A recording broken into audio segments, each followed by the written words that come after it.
네, 오늘 장 마감 15분 정도 남겨두고 있습니다. 다행인 건 그래도 코스닥이 장중에 좀 저점을 잡고 낙폭을 줄이고 있어요. 현구간 0.88% 내림세를 보이면서 864선 지나고 있습니다. 하지만 여전히 코스닥 시장에서도 1,200여 개가 넘는 종목이, 코스피 시장에서는 700여 개가 넘는 종목이 하락하고 있어요. 오늘 장 어떻게 마무리해야 될지 이청원 FA 그리고 변영인 대표와 함께하겠습니다. 어서 오세요. 안녕하세요. 네, 반갑습니다. 네, 대표님은 저희가 처음 뵙는데 그렇죠? 네, 맞습니다. 네, 인사 부탁드릴게요. 네. 예, 반갑습니다. 시장 오늘과 내일로 인사드릴 기업공시연구소 변영희 대표입니다. 명쾌하게 좀 분석 잘 해가지고 네. 여러분들께 투자 전략 잘 세워드리겠습니다. 아, 여기가 좀 호락호락하지 않은 곳이어가지고 네네. 대표님, 네, 열심히 준비해 주세요. 그럼 우리 이청원 FC와 함께 종목 세 가지 종목에 대한 OX 들어보고 마감에 산다도 넘어가 보겠습니다. 첫 번째 종목은요. 하나 에어로스페이스예요. 무기 수요 증가 그리고 최근에 뭐 우주항공청 이런 이야기가 나왔을 때 유독 그 방산주 우주항공 관련주 중에서 하나 에어로스페이스의 성적표가 가장 좋거든요. 두 분은 이 종목을 더 좋게 보고 있는지 의견 OX 보겠습니다. 5로 요즘 뭐 가는 종목들 한 번에 액수 줘서는 안 돼요. 네, 그래도 신고가를 지금 경신하려고 하는 이런 기업들은 여러분들이 굳이 부정적으로 볼 필요가 없을 것 같습니다. 오늘 비록 시장이 조금 흔들리긴 하나 네. 추세 자체가 너무 좋습니다. 그리고 이에 상응하는 실적과 그만한 매출 비중을 보일 수 있는 사업을 영위하고 있기 때문으로 보여지는데 방산이라고 하는 부분이 동사의 매출에서 차지하는 비중이 이제 49.95%나 되었습니다. 가장 많습니다. 수익의 측면에서 보더라도 매년 점진적으로 올라가다가 지난해 크게 매출액이 늘어났구나라고 하는 것을 확인을 할 수가 있고요. 올해 1분기 매출 전망도 지금 나쁘지가 않습니다. 1분기 기준으로 매출액은 1조 7천억 원, 영업이익은 1,085억 원 수준이 전망이 되고 있고 다르게 루마니아 국방부에서도 현재 방산 자주포 그리고 K9 구매 의뢰 승인을 요청했다라고 하는 다양한 호재거리가 있기 때문에 현 시점에서 주가가 이렇게 긍정적으로 반응하는 게 아닌가 그리 생각이 됩니다. 그런 면에서 보유를 하고 있구나 신규로 진입하려고 하시는 분들 너무 크게 걱정하지 마시고 주가 상승에 한번 베팅해 보는 게 좋지 않을까 그리 보여집니다. 이 아이 너무 많이 갔다고 같은 방산주 우주항공주 안에서 안 간 2등주들 있잖아요. 예를 들어 네.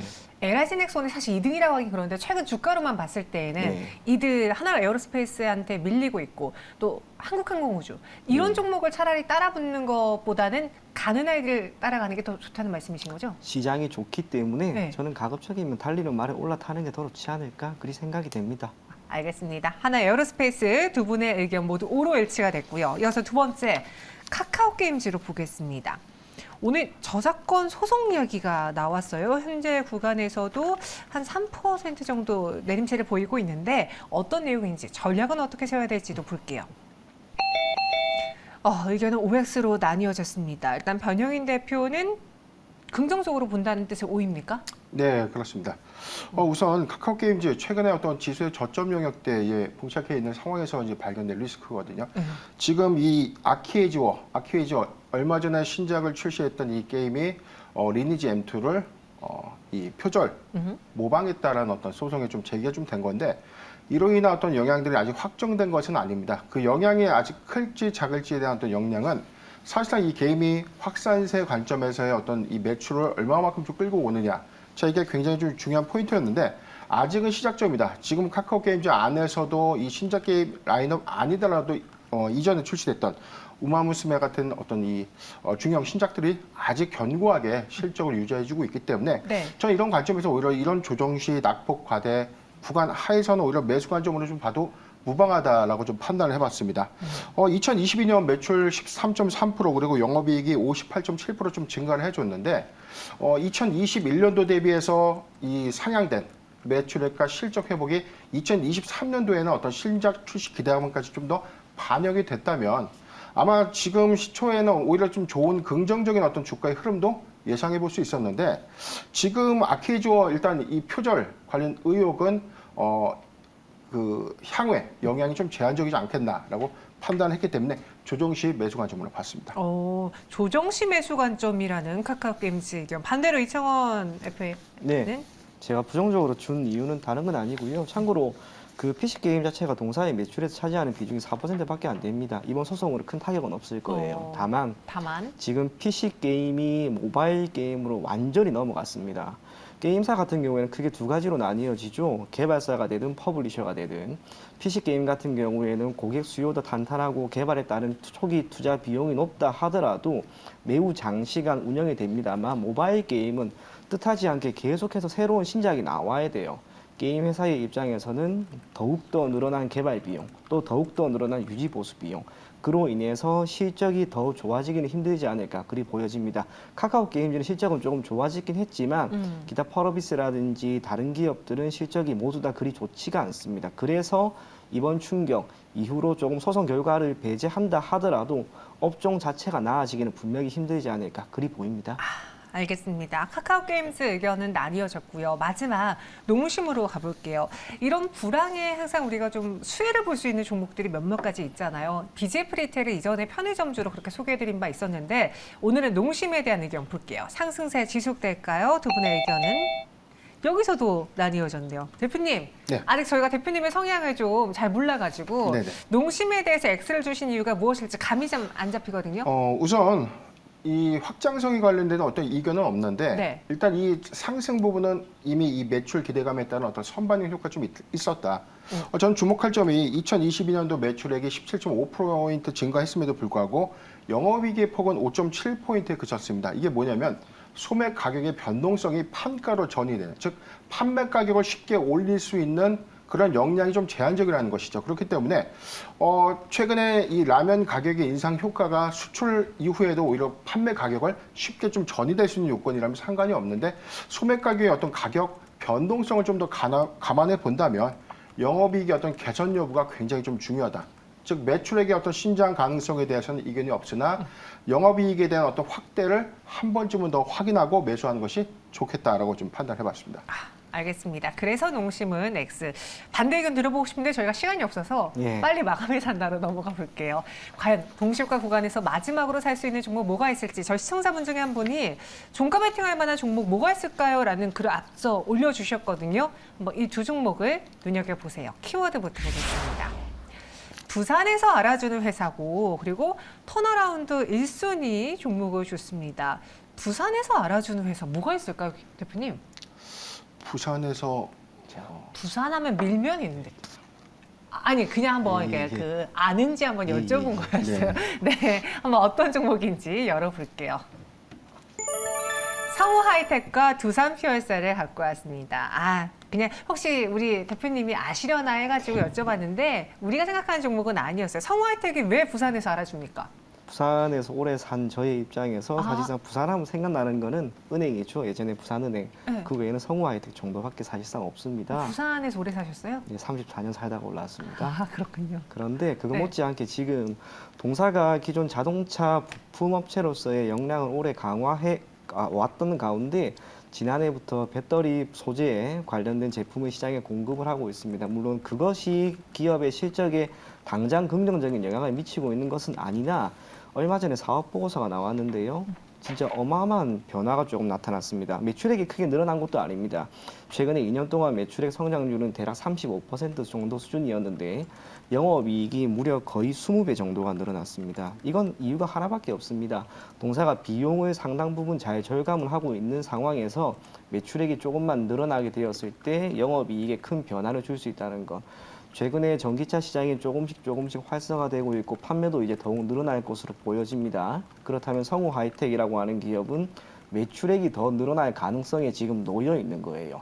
동사의 영업이익의 매출액이라고 하는 변수가 매출 원가나 판관비보다 더욱 중요한 변수로 작용하고 있는 상황이다라고 하는 점에서 매출액 개선이 영업이익의 큰 폭 개선을 다시 한번 견인하지 않을까 그렇게 생각을 하고 있습니다. 시장도 전반적으로 좋은 상황입니다. 최근에 주가가 계속해서 우상향하고 있고 오늘도 움직임이 좋습니다. 아마 당분간 이 흐름이 크게 깨지지는 않을 것 같다는 점 토대로 성우하이텍 계속 긍정적으로 볼 것을 권해드리겠고요. 목표 가격은 우선은 짧게 10,000원, 손절 가격은 6,500원 제시해드리도록 하겠습니다. 목표 주가는 10,000원, 손절 라인은 6,500원. 네. 부산 사람이신지 몰랐었어요. 네, 약간 잘 모를 겁니다. 사투리를 잘 안 쓰니까. 아, 제가 안 이래로 제일 오늘 웃겼습니다. 네. 네. 네. 대표님 긴장하셨습니까? 네, 아닙니다. 아닙니까?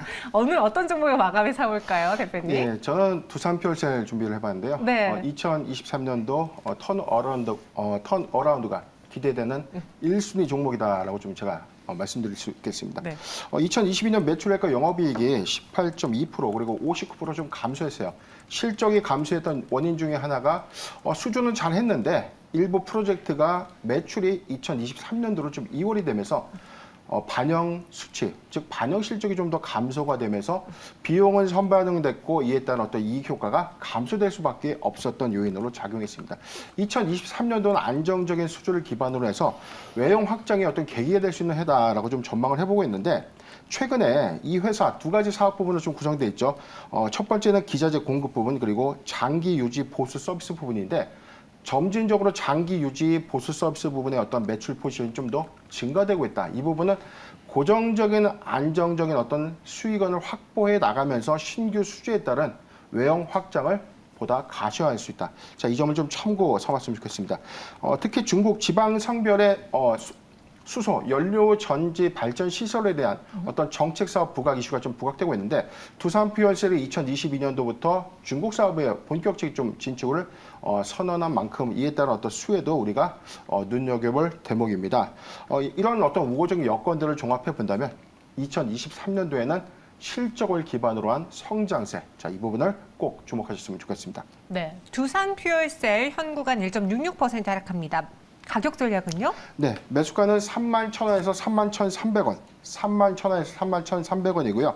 이탈가 28,800원, 그리고 목표가는 4만 원 제시해 드리겠습니다. 네, 목표 주가는 4만 원, 순저가 28,800원 제시해 드렸습니다.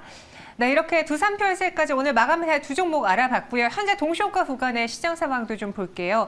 코스피는 1.4% 낙폭을 좀 전혀 줄이지 못하고 있어요. 저희가 방송을 시작했을 때와 큰 변동이 없이 2,460선에 걸쳐 있고요. 코스닥은 0.82% 내림세 속에 865.17포인트 지나고 있습니다. 눈에 띄는 건 한 2시 반을 기점으로 코스닥 시장 안에서 에코프로비엠이 갑작스럽게 올라서고 있습니다. 상승 전환에 성공하면서 현 구간 5% 가깝게 오르고 있고요. 여기에 프로그램 매매도 동반되고 있습니다. 동시효과 구간에서 뭘 볼까요, 이청원 FC? 네, 저는 클래시스라고 하는 기업입니다. 네. 이야기 드린 것처럼 시장이 좋을 때 잘 가는 종목은 계속해서 여러분들이 눈여겨볼 필요가 있습니다. 미용 관련 의료기기를 시장에 공급하고 있는 회사입니다. 지난해 말부터 관련된 섹터에 속한 종목들의 움직임은 상당히 좋았는데 시가총액에서 차지하는 비중이 적다 보니 사실상 주도주로 인정받은 적은 없습니다. 그럼에도 불구하고 동사가 현 시점에서 보이고 있는 어마어마한 영업이익률 40%가 넘어갑니다. 이러한 흐름이 지난 2년 동안 계속해서 이어졌고 덕분에 실적이 상당 부분 나아졌는데 아쉬운 게 주가가 지금까지 그걸 크게 반영하지는 못했다는 거예요.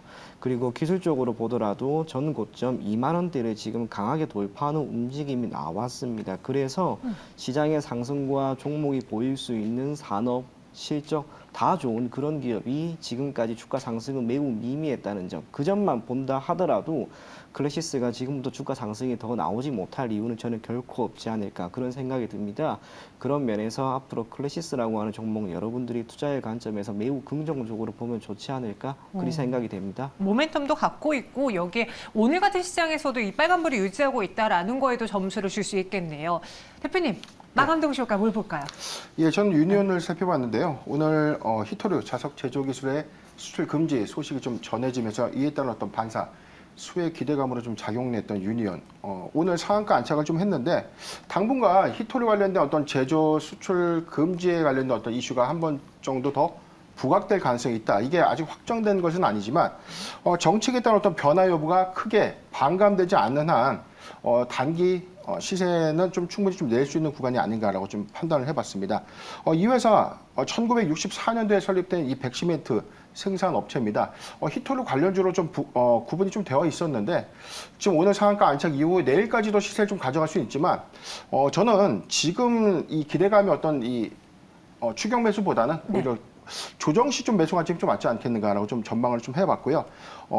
내일까지 시세가 충분히 좀 나와준다면 내일 정도에서는 차익 실현 관점으로 좀 정리하는 것이 좀 좋지 않겠는가 의견을 제시해 드리겠습니다. 만약에 이 흐름이 내일까지도 계속 이어진다면은 그때는 발을 빼고 어느 정도 수익을 실현하겠지만 그게 아니라면은 눌림목 구간에서 재접근해도 괜찮지 않겠느냐. 유니온 동시효과 들어봤습니다. 아직까지 코스피는 1%대 내림세를 보이고 있어요. 코스피 시총 상위 종목 대다수가 빠지고 있고요. 삼성 SDI도 한 4에서 5% 내림세를, 코스닥은 0.81% 하락합니다. 마감 동시효과 함께 하셨습니다.